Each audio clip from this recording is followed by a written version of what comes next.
जी हाँ साथियों, बिल्कुल आपने सही सुना है। सभी महिलाओं के लिए सरकार की तरफ से एक बार फिर से नई योजना को शुरू कर दिया गया है, जिसका नाम है पीएम सुभद्रा योजना। इस योजना के अंतर्गत उन सभी महिलाओं को सरकार की तरफ से सालाना 10,000 रुपए की आर्थिक सहायता राशि दी जाएगी। इसके लिए आप यहाँ पर आवेदन कर सकते हैं। किस तरीके से आप यहाँ पर आवेदन करना होगा, कौन कौन से लोग आवेदन कर पाएंगे, पूरी जानकारी के लिए वीडियो के एंड तक बने रहें। अगर आपने अभी तक इस वीडियो को लाइक नहीं किया है तो फटाफट वीडियो को लाइक जरूर कर दें। साथ ही चैनल को सब्सक्राइब करके बेल आइकन के घंटे को भी जरूर दबा दें, जिससे आपको इसी तरह सभी सरकारी योजनाओं की खबर आप तक पहुंचती रहे। साथियों, इस योजना के बारे में पूरी इंफॉर्मेशन लेने के लिए आपको इनकी ऑफिशियल वेबसाइट पर आ जाना है। इस वेबसाइट का लिंक मैं नीचे वीडियो के डिस्क्रिप्शन में भी दे दूंगा।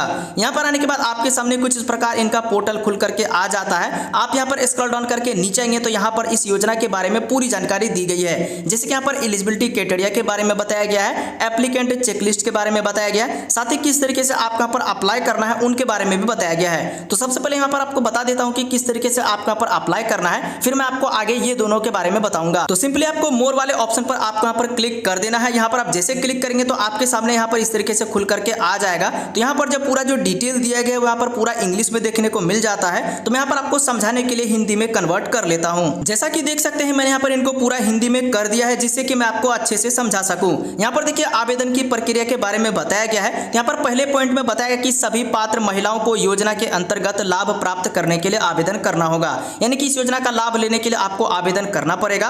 यहां पर बताया कि आवेदक मुद्रित प्रपत्र के माध्यम से ऑफलाइन तथा सुभद्रा पोर्टल के माध्यम से ऑनलाइन भी किया जा सकता है। यानी कि अगर आप इस योजना के लिए आवेदन करना चाहते हैं तो ऑफलाइन के माध्यम से कर सकते हैं। बाकी यहाँ पर जो ऑनलाइन आवेदन होगा यहाँ पर सुभद्रा के पोर्टल पर किया जाएगा। आंगनबाड़ी केंद्रों के माध्यम से ऑनलाइन की एंट्री की जाएगी। तो इस प्रकार यहाँ पर आपको आवेदन करना पड़ेगा। अगले पॉइंट में बताया कि पर्याप्त मात्रा में पूर्व मुद्रित आवेदन पत्र विभिन्न स्थानों जैसे कि आंगनबाड़ी केंद्रों, ब्लॉक कार्यालयों, शहरी स्थानीय निकाय कार्यालयों, सेवा केंद्रों, सामान्य सेवा केंद्रों आदि पर निःशुल्क उपलब्ध कराए जाएंगे। यानी कि इन सब जगहों पर यहाँ पर जो बिल्कुल फ्री में आपको फॉर्म दिए जाएंगे, उस वाले फॉर्म को आपको अच्छी तरीके से भरकर उन्हीं जगह पर आपको सबमिट करना पड़ेगा। जिसके बाद यहाँ पर आपकी ऑनलाइन एंट्री की जाएगी, यानी कि आपके डिटेल को अपलोड किया जाएगा। उसके बाद आपको इस योजना का लाभ दिया जाएगा। अगले पॉइंट में बताया कि आवेदक को फॉर्म भरकर उसे निकटतम सेवा केंद्र यानी कि कॉमन सर्विस सेंटर में जमा करना होगा। आप चाहे तो यहाँ पर सीएससी सेवा केंद्र के माध्यम से भी फॉर्म भरकर जमा करके आप यहाँ पर आवेदन कर सकते हैं। अगले पॉइंट में बताया कि आवेदक द्वारा प्रस्तुत फॉर्म और आधार में किसी भी विसंगति के मामले में आधार में मौजूद जानकारी को अंतिम माना जाएगा। यानी कि जो भी आपका डिटेल होगा यहाँ पर आधार कार्ड के अनुसार यहाँ पर लिया जाएगा और आपका आधार कार्ड वैलिड होगा, आप इस योजना के लिए पात्र होंगे तो ही आपको इस योजना का लाभ दिया जाएगा। अगले पॉइंट में यहाँ पर बताया गया कि एकत्रित सभी आवेदनों का सत्यापन सरकार के पास उपलब्ध डाटाबेस में किया जाएगा तथा आवश्यकता अनुसार क्षेत्र जांच के माध्यम से भी सत्यापन किया जाएगा।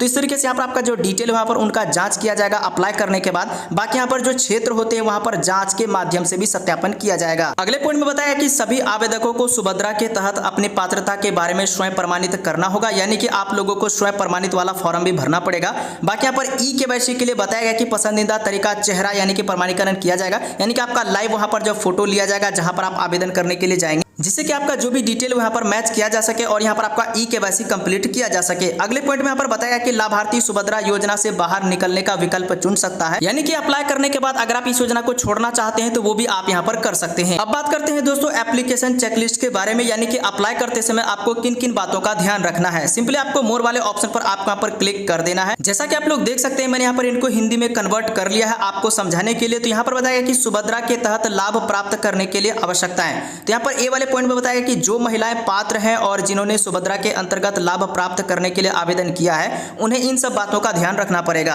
नंबर 1 पॉइंट में बताया कि उनके पास स्वयं के नाम से आधार कार्ड होना चाहिए। नंबर 2 वाले पॉइंट में बताया कि उन्होंने अपना मोबाइल नंबर आधार कार्ड से लिंक कराया हो, यानी कि आपका मोबाइल नंबर आधार कार्ड से लिंक भी होना चाहिए। आपके पास एकल धारक बैंक खाता होना चाहिए, आधार सक्षम और डीबीटी सक्षम हो, यानी कि आपका बैंक अकाउंट आधार कार्ड से भी लिंक होना चाहिए, डीबीटी इनेबल होना चाहिए, तो ही जाकर के आपके बैंक अकाउंट में पैसे ट्रांसफर किए जाएंगे।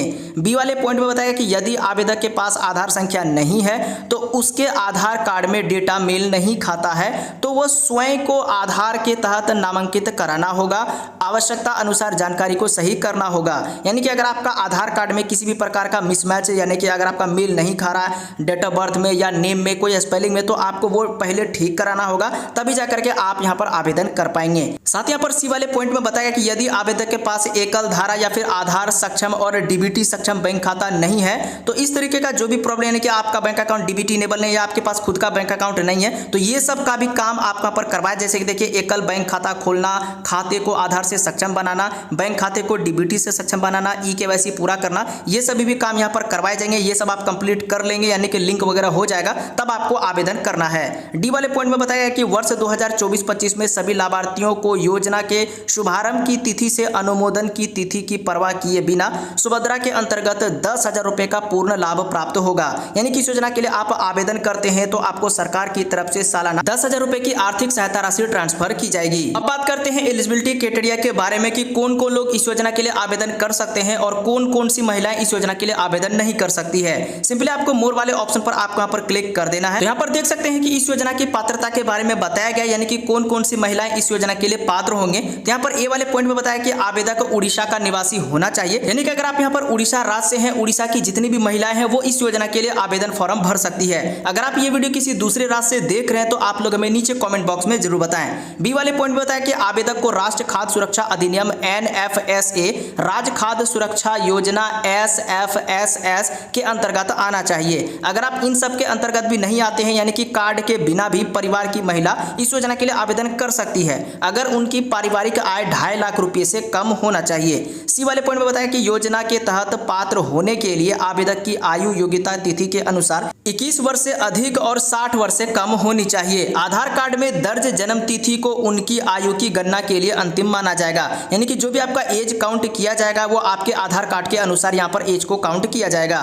डी वाले ऑप्शन में बताया कि वित्त वर्ष 2024-25 के लिए महिला की जो आयु है 1/7/2024 तक 21 वर्ष या उससे अधिक 60 वर्ष से कम नहीं होनी चाहिए। इसलिए आवेदक का जो जन्म है वो 2/7/1994 या उसके बाद 1/7/2003 या उससे पहले होना चाहिए। आधार कार्ड में दर्ज जन्म तिथि को उनकी आयु की गणना के लिए अंतिम तिथि माना जाएगा।